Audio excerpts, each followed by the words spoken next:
งานประกวดเหือไฟบุญออกพรรษาปะบรณาอยู่ที่นครหลวงพระบางซึ่งในปีนี้ยังมีความคึกคืนและมีความสวยงามตะการตาที่แสดงถึงวัฒนธรรมอันยอดยิ่งของชาวหลวงพระบางซึ่งในนี้อันดับที่1ได้แก่เหือไฟรามเกียรติ์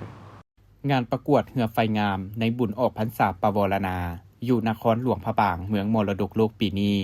จัดขึ้นในตอนค่ำของวันที่8ตุลามีการนำของแขวงหลวงพระบางตลอดฮอดมวลชน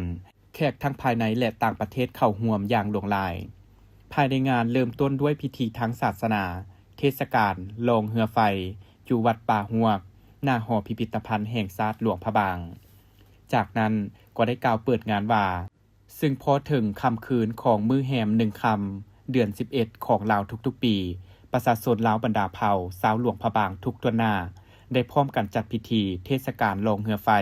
อยู่ที่วัดป่าหวก และประกวดเหือไฟงามขึ้น เพื่อแสดงถึงวัฒนธรรมอันยอดยิ่งของชาวหลวงพระบาง ซึ่งได้แห่ขบวนไปตามถนนสีสว่างวงศ์ไปจนถึงท่าน้ำวัดเสียงทอง แล้วไหลลงสู่แม่น้ำคอง เพื่อบูชาคุณของพระแม่คงคา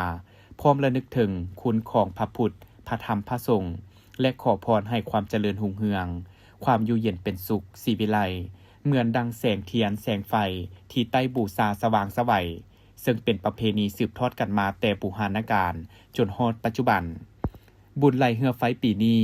มีเหือไฟเข้าร่วมการประกวดทั้งหมด17ลำมาจากบรรดาบ้านภายในเทศบาลนคร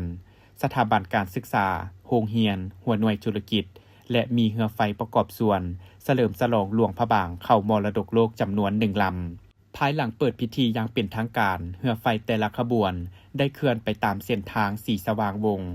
ท่าน้ำของวัดเสียงทองแล้วนำเอาเหือไฟไหลลงแม่น้ำคองซึ่งคณะกรรมการได้กำหนด6มาตรฐานของการประกวดคือมาทันเวลา